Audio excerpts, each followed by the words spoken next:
बच्चों, कहानी को आगे बढ़ाते हैं और हम बात करते हैं एक्सट्रैक्शन ऑफ मेटल के बारे में। ठीक है। Extraction of metals.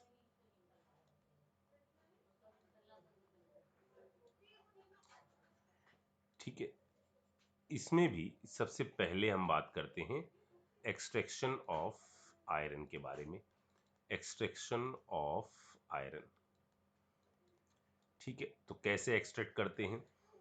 इसका जो ओर है वो मान लो हमने ये ले लिया Fe2O3.3H2O, ये ओर ले लिया आयरन का।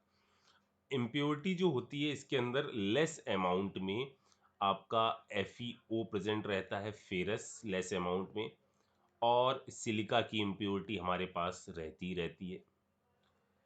ठीक है, अब हमें इसको सबसे पहले तो हमने इसको बाहर निकाला, माइनिंग करी। अब हम इसको कॉन्सेंट्रेट कर रहे हैं, तो पहले इसके अंदर हमने यूज़ किया फिजिकल मेथड ऑफ सेपरेशन, जिसके अंदर पहला मेथड हमने क्या यूज़ कर सकते हैं, ऑक्साइड है तो हम यूज़ कर सकते हैं ग्रेविटी सेपरेशन का। तो एक मेथड तो हमने यूज़ कर लिया ग्रेविटी सेपरेशन का। दूसरा मेथड हमने, चूंकि आयरन है तो हमने प्रोसेस यूज़ कर ली इलेक्ट्रो मैग्नेटिक सेपरेशन वाली, वो रोटर वाली। ठीक है, अच्छा, इसके बाद हमें जो मिल गया वो कॉन्सेंट्रेटेड फॉर्म का हमारे पास आ गया। ठीक ठाक कॉन्सेंट्रेशन बढ़ चुकी है, Fe2O3.3H2O कॉन्सेंट्रेटेड है, लेकिन अभी भी इसके अंदर आयरन प्रेजेंट है Fe+2 की फॉर्म में, लेस अमाउंट में। अब हम इसके अंदर क्या कराते हैं, आयरन के लिए याद करो हमने आपको एक चीज कही थी, ऑक्साइड होने के बावजूद इसके अंदर हम रोस्टिंग करवाते हैं।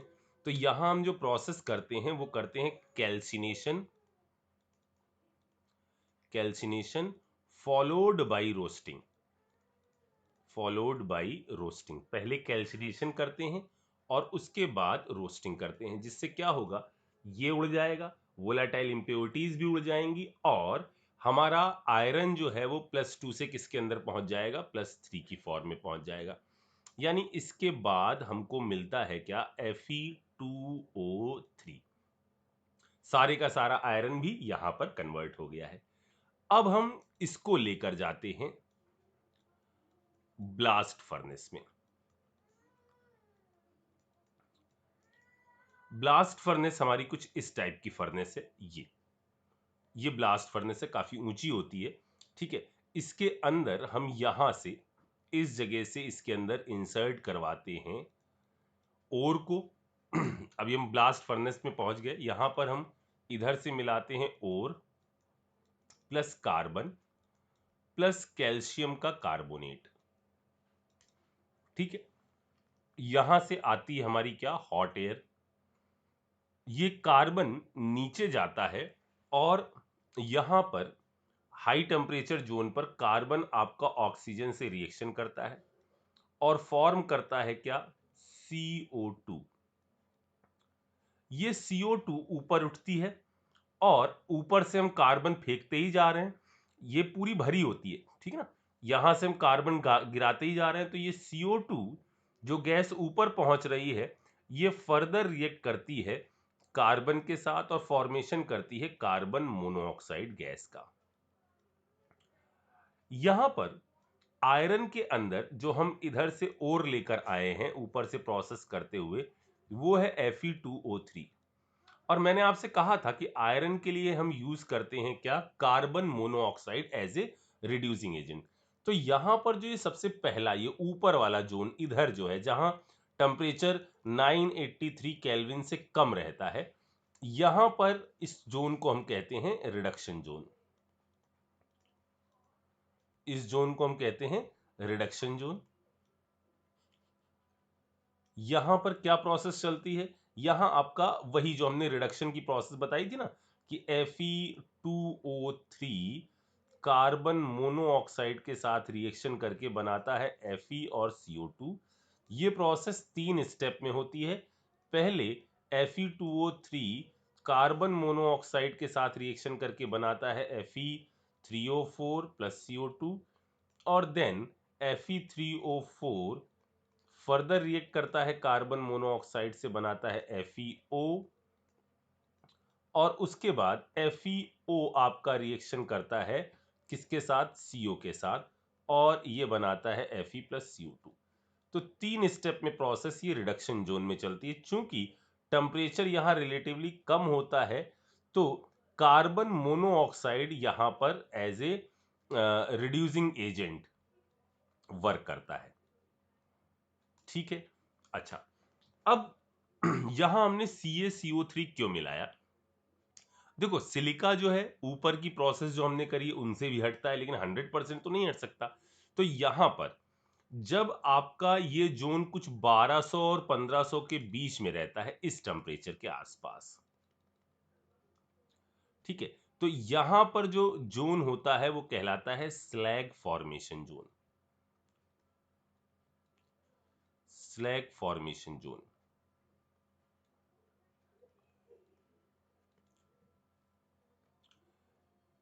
ठीक है। इस स्लैग फॉर्मेशन जोन में क्या होता है? इस स्लैग फॉर्मेशन जोन में ये चीज होती है कि कैल्शियम कार्बोनेट इस टेम्परेचर पर डिसोशिएट होता है CaO में और कार्बन डाइऑक्साइड में, और CaO जो बना है ये SiO2 के साथ रिएक्शन करके स्लैग बनाता है। CaSiO3 फॉर्मेशन करता है किस चीज का? स्लैग का फॉर्मेशन करता है। ये स्लैग वो होगा जो आपको पता है मोल्टेन मेटल जो हमको मिलेगा उसके ऊपर आ जाएगा।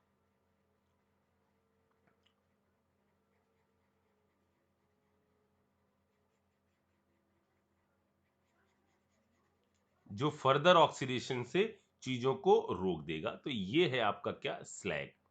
स्लैग का यूज सीमेंट इंडस्ट्री में करा जाता है। ये आपका स्लैग है। अच्छा, अब होता क्या है, यहां पर नीचे वाली जोन में, इस साइड वाली जोन में एक और प्रोसेस चलती है। अब ऊपर क्या हुआ? आयरन रिड्यूस हो गया, जो भी इंप्योरिटी थी वो भी हटने लग गई।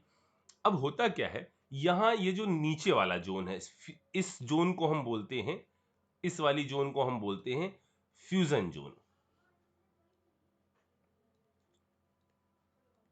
फ्यूजन जोन, यहां क्या हो जाता है, हाई टेम्परेचर पर carbon as a reducing agent work करने लगता है। और carbon as a reducing agent work करने लगता है ना, तो कुछ इम्प्योरिटी, जैसे अगर बची रह गई SiO2, या कोई आयरन का वो फास्फोरस का कोई ऑक्साइड है, या Mn का कोई ऑक्साइड है, या सल्फर का कोई ऑक्साइड है, या कैल्शियम का जो ऑक्साइड ऊपर बना है वो बचा रह गया, तो इस जगह पर क्या गड़बड़ हो जाती है? इस जगह पर ये कार्बन इस हाई टेम्परेचर पर as a reducing agent work करता है, और इन सारी इम्प्योरिटी को रिड्यूस कर देता है, और ये इम्प्योरिटी जो हैं वो इस मोल्टेन मेटल में प्रेजेंट रहती हैं। इन सबको रिड्यूस कर देता है। तो ये सिलिका की इम्प्योरिटी है, फास्फोरस की इम्प्योरिटी है, Mn की इम्प्योरिटी है, सल्फर की इम्प्योरिटी है, कैल्शियम की इम्प्योरिटी है, ये सब आपका इस आयरन के अंदर अभी भी प्रेजेंट है। ठीक है, इस आयरन को हम लोग पोर कर लेते हैं, इसको निकाल लेते हैं यहां से, और इसको इस टाइप के कुछ कंटेनर होते हैं जिनके अंदर हम भर देते हैं।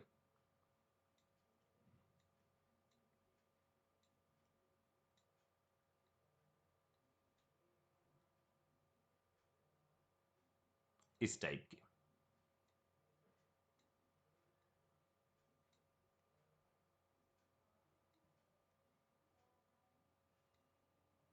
ठीक है, इस तरह से कंटेनर होते हैं, इसके अंदर हम इस वाले आयरन को जो है ना वो भर देते हैं।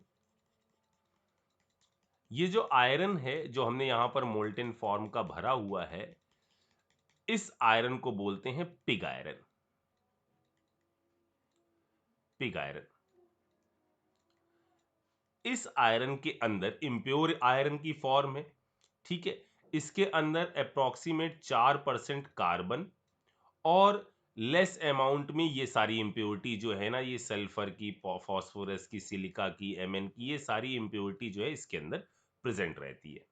ठीक है, फिर हम क्या करते हैं, इसको हॉट एयर से ब्लास्ट करवाते हैं, इसको ऐसे बेल्ट पर मूव कराते हैं। कई सारे इस तरह के जो पिग आयरन के जो ये बर्तन हैं उनको फ्लो करवाते हैं, इधर बेल्ट पे चलते रहते हैं और इन पर ब्लो करवाते हैं हॉट एयर को। हॉट एयर इसमें से कुछ परसेंट इम्प्योरिटी को बाहर भगा देती है, ठीक है। और इस हॉट एयर से कुछ इम्प्योरिटी बाहर भग जाती हैं और इस आयरन में अब 3% के आसपास कार्बन की इम्प्योरिटी रहती है, ठीक है। और इस आयरन को हम कहते हैं कास्ट आयरन। इस आयरन, ये भी इम्प्योरिटी कुछ अमाउंट में कम होती है, इस आयरन को बोलते हैं कास्ट आयरन। अब हम क्या करते हैं, इसको आगे प्रोसेस के लिए लेकर जाते हैं। इसमें दो प्रोसेस अब हम इस कास्ट आयरन में कर सकते हैं, ठीक है। ये दो प्रोसेस हैं, एक कहलाती है बेसिमराइजेशन और एक कहलाती है पुडिंग। एक प्रोसेस है बेसिमराइजेशन और एक प्रोसेस कहलाती है पुडिंग।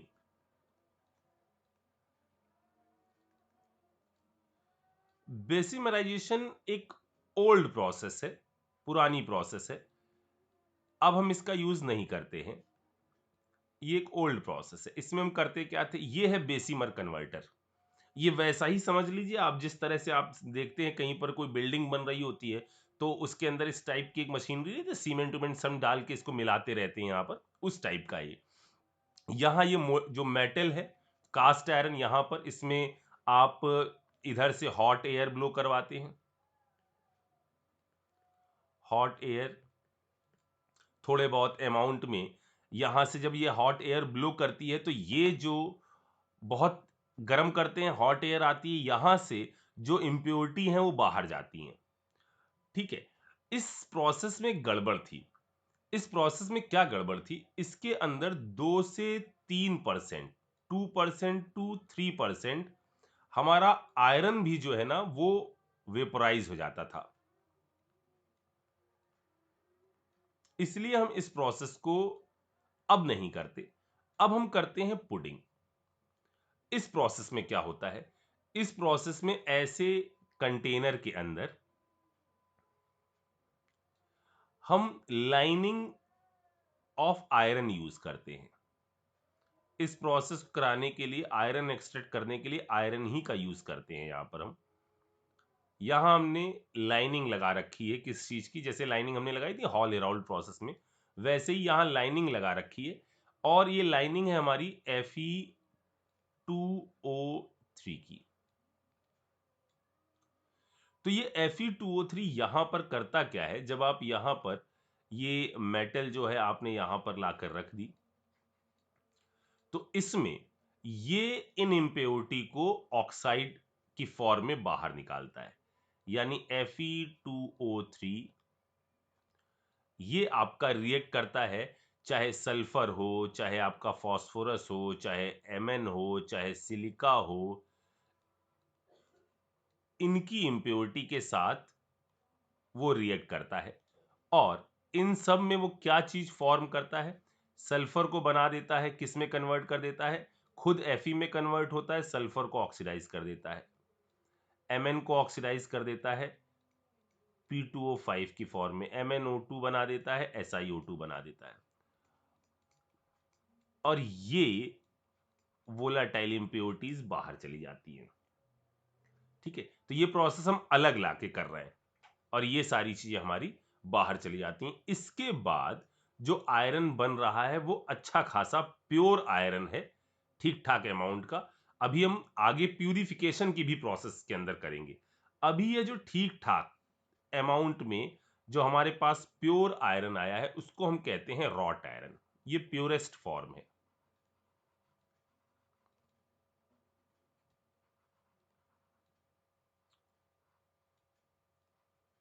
ठीक है। अभी हम इसके अंदर आगे प्यूरिफिकेशन की प्रोसेस लगाएंगे तो और जो इसके अंदर इम्प्योरिटी है वो भी हम इससे निकालेंगे और फिर इसको और मतलब थोड़ा रिफाइन और कर सकते हैं। तो क्या क्या प्रोसेस हुई है एक बार चेक कर लो। ठीक है, ग्रेविटी सेपरेशन ये किया, ब्लास्ट फर्नेस के अंदर ले गए, इसमें इस टाइप के जोन बने हुए हैं और इस तरह से प्रोसेस हो रही। पहली आयरन की फॉर्म है पिग आयरन, दूसरी कास्ट आयरन और प्योरेस्ट फॉर्म जो है वो रॉट आयरन है। इतनी बात समझ आ गई। अच्छा, अब हम कहानियों में आगे बढ़ते हैं और बात करते हैं एक्सट्रैक्शन ऑफ कॉपर की। एक्सट्रैक्शन ऑफ कॉपर, ठीक है। कॉपर के एक्सट्रैक्शन के लिए हम लोग जो चीज यूज करते हैं वो है CuFeS2। नाम सबके एक एपिसोड बाद आपको मैं बता दूंगा, ठीक है। इसके अंदर सल्फाइड ओर है, जो हम प्रोसेस करते हैं वो प्रोसेस क्या करते हैं, पहले हम इसके अंदर मिला देते हैं। पहले जो हम प्रोसेस करते हैं फ्लोटेशन प्रोसेस करते हैं,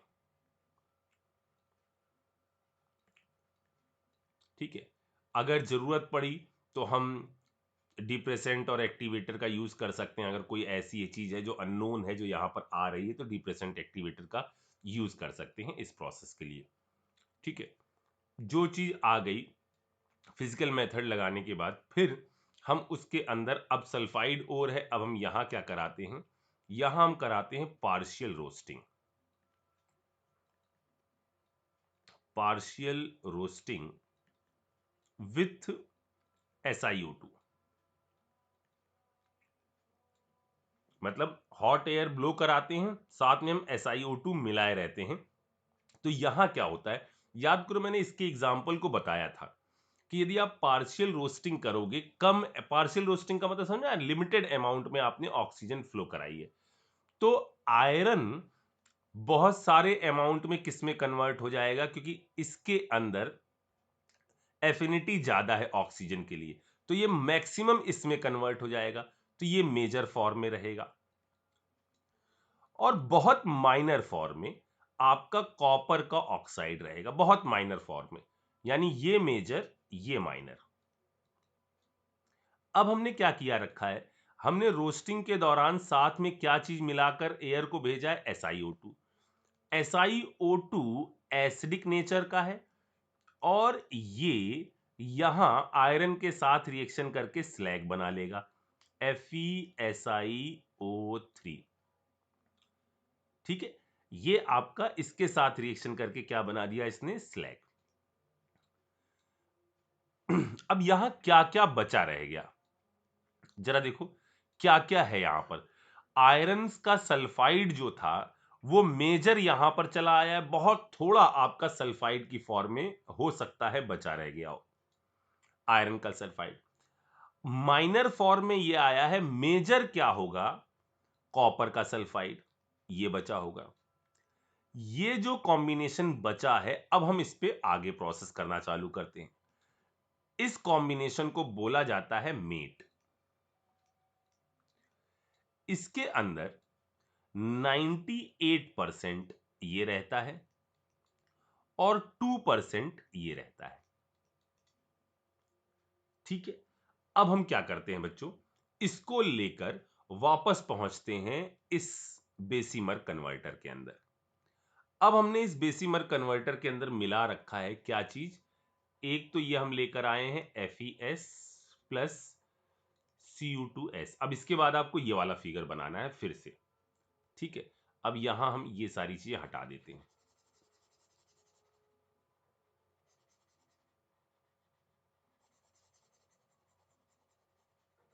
यानी अब यहां प्रोसेस क्या होने वाली है, बेसिमराइजेशन। अब बेसिमराइजेशन में क्या चीज होगी, हमने फिर से क्या किया है, यहां से हॉट एयर ब्लो कराई है with SiO2, hot air, hot air with SiO2।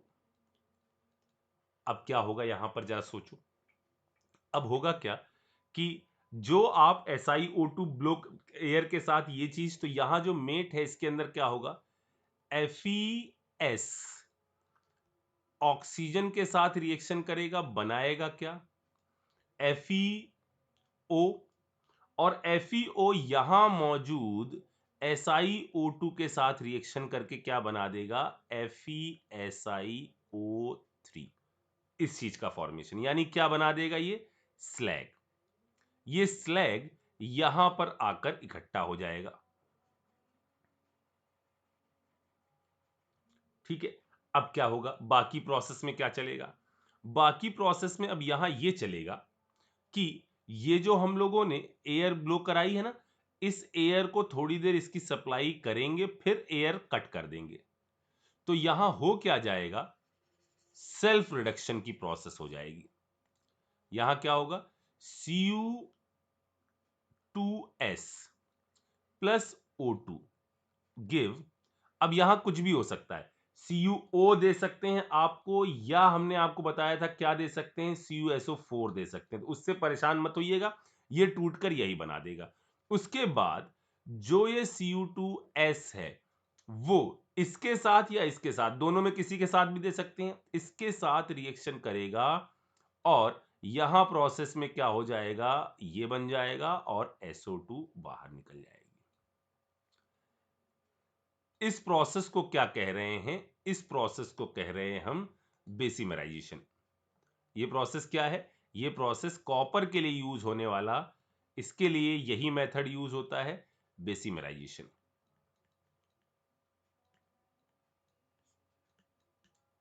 समझ में आई मेरी बात। यहां ये जो कॉपर आपको मिलता है, ये जो कॉपर आपको मिलता है कुछ इस तरह का है कॉपर, इसके अंदर ये जो इम्प्योरिटीज बाहर निकली हैं SO2 की, और जो भी इम्प्योरिटी यहां से बाहर निकली, इस तरह से इसमें दाने टाइप के बन जाते हैं। इसको बोलते हैं फफोले। फफोले दार तांबा या blister copper.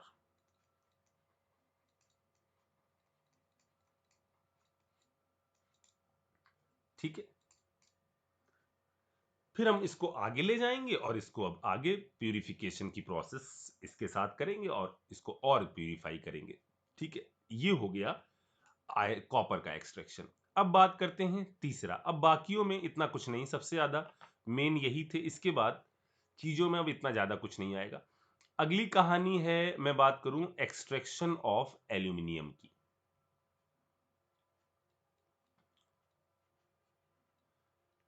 Extraction of aluminium.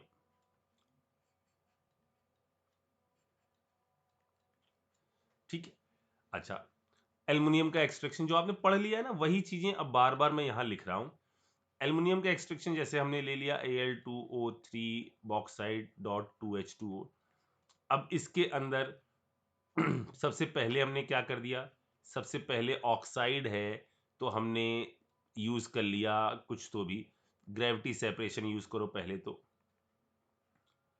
Gravity separation. ठीक, उसके बाद यहां पर आप यूज करो क्या, फिर आगे कैल्सिनेशन कर दो,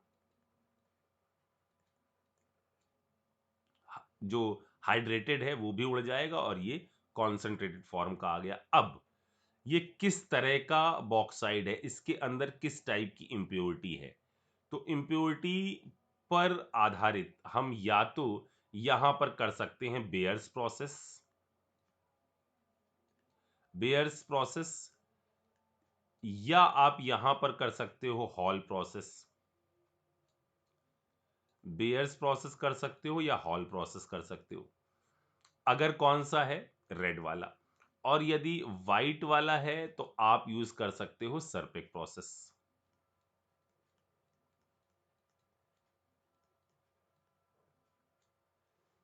ठीक है, उसके बाद यहां से हमारा क्या आ जाएगा, Al2O3 एल्यूमिना आ जाएगा, अच्छे खासे कॉन्सेंट्रेटेड फॉर्म का। फिर इसके अंदर आप यूज करते हो क्या, ये भी आपने पढ़ा हुआ है। इसके बाद इसके अंदर यूज की जाती है हॉल हेराल्ड प्रोसेस।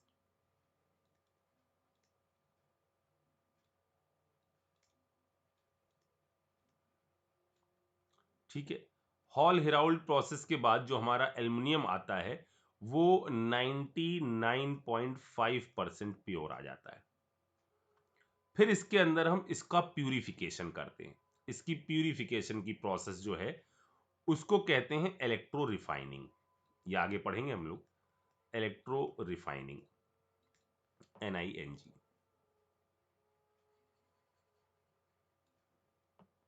यहां जो प्रोसेस यूज करते हैं वो कहलाती है इलेक्ट्रो रिफाइनिंग, और इसका नाम होता है, इसको कहते हैं हम hoops process.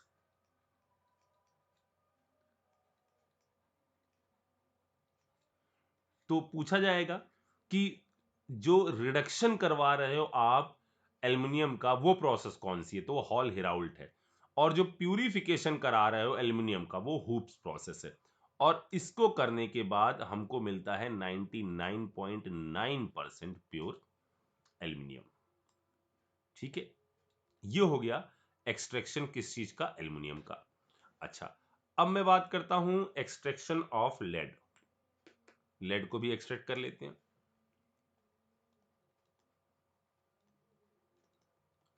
Extraction of lead,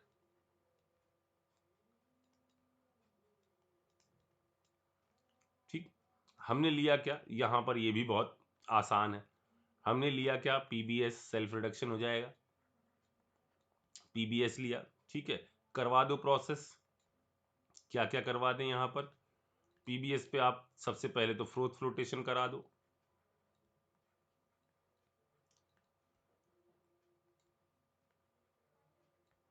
सबसे पहले फ्लोटेशन, फ्रोथ फ्लोटेशन प्रोसेस करवा दो, ठीक है।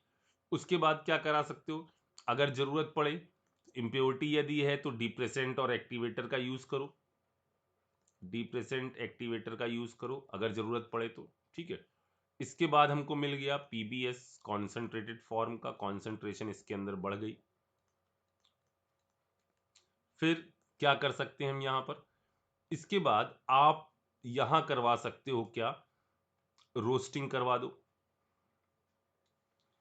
इस जगह पर आप क्या करा दो, यहां पर आप रोस्टिंग करवाओ, और इसी रोस्टिंग को थोड़ा सा हाई टेम्परेचर पर ले जाकर ऑक्सीजन सप्लाई जो है वो रोक दो। हाई टेम्परेचर पर कराओ और ऑक्सीजन सप्लाई कट कर दो, तो यहां प्रोसेस हो सकती है क्या, सेल्फ रिडक्शन हो जाए और हमको लेड मिल जाए। ठीक है, या आप यहां पर यूज कर सकते हो कौन सा मेथड, यूज कर लो आप कार्बन, कार्बन का reduction, carbon reduction method use कर सकते हो। अगर लो ग्रेड वो ग्रेड हो तो कार्बन रिडक्शन यूज कर सकते हो। जब भी कार्बन से रिडक्शन किया जाता है ना, तो कार्बन के अंदर एक इम्प्योरिटी जरूर होती है, SiO2। तो उसको हटाने के लिए हमेशा क्या चीज हम करते हैं, कैल्शियम कार्बोनेट के साथ हीट करते हैं। तो कैल्शियम कार्बोनेट CaO बनाएगा, CO2 बनाएगा, और ये इस SiO2 की इम्प्योरिटी के साथ रिएक्ट करके स्लैग बना देता है। ये हम लोग को पहले से पता है, ठीक है। बस ये चीज हम बता दिया हमने आपको कि कार्बन जब यूज होता है तो वहां SiO2 की इम्प्योरिटी मौजूद रहती है, ठीक है। तो सेल्फ रिडक्शन करवा दो, ये करवा दो, कुछ खास बात नहीं, सब अपने को पता चल चुका है इसके अंदर। अब हम बात करते हैं लास्ट, नहीं दो और, बात करते हैं एक्सट्रैक्शन ऑफ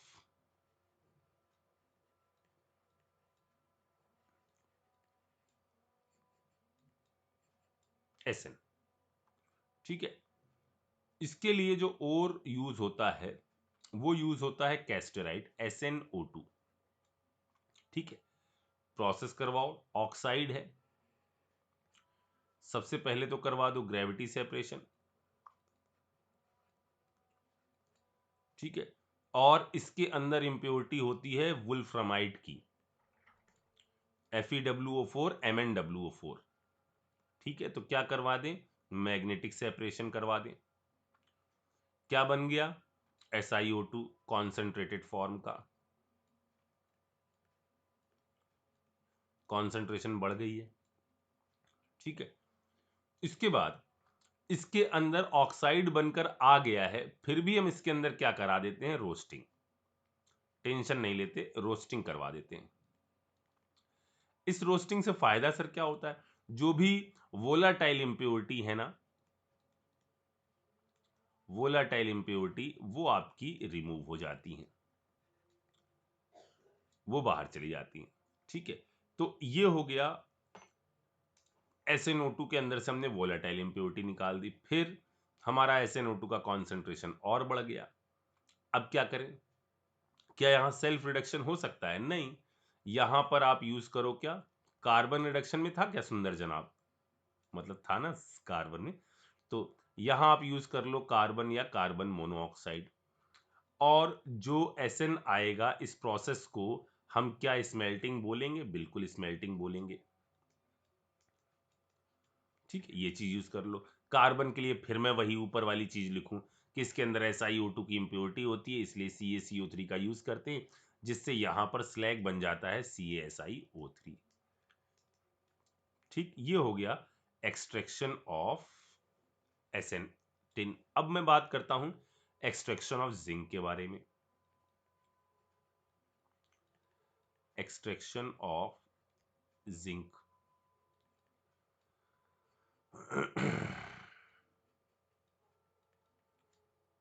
जिंक के एक्सट्रैक्शन के लिए हम इनमें से कोई भी और ले लो, कार्बोनेट ले लो या सल्फाइड ले लो या आप ऑक्साइड ले लो, कुछ तो भी। अब आपको फील समझ में आ गई होगी टॉपिक के अंदर क्या है।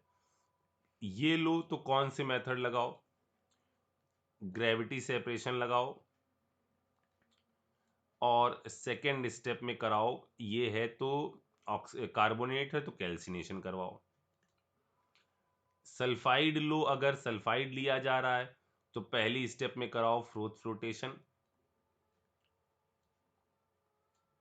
और सेकेंड स्टेप में कराओ रोस्टिंग। यदि ऑक्साइड लिया जा रहा है तो पहले में कराओ ग्रेविटी सेपरेशन और सेकेंड स्टेप में कराओ कैल्सिनेशन। कैल्सिनेशन करा दो, रोस्टिंग करा दो, कोई दिक्कत नहीं है। ठीक है ना, क्योंकि अगर कोई इम्प्योरिटी होगी तो वोलेटाइल फॉर्म में बाहर निकल जाएगी। ऐसा करने से हमारे पास इन सारी प्रोसेस से जिंक ऑक्साइड आ जाएगा जिसका कॉन्सेंट्रेशन बढ़ गया होगा। अब इसके अंदर आप यूज कर सकते हो कार्बन या कार्बन मोनोऑक्साइड के साथ रिडक्शन। ठीक है, लेकिन यहां जब आप यूज करते हो तो आपका बनता है जिंक और कार्बन यूज किया, carbon monoxide, but process smelting नहीं है, बट नो स्मेल्टिंग। क्योंकि ये आपका किस फेज में मिलता है? वेपर फेज में मिलता है। ये तो अब पता ही चल गया।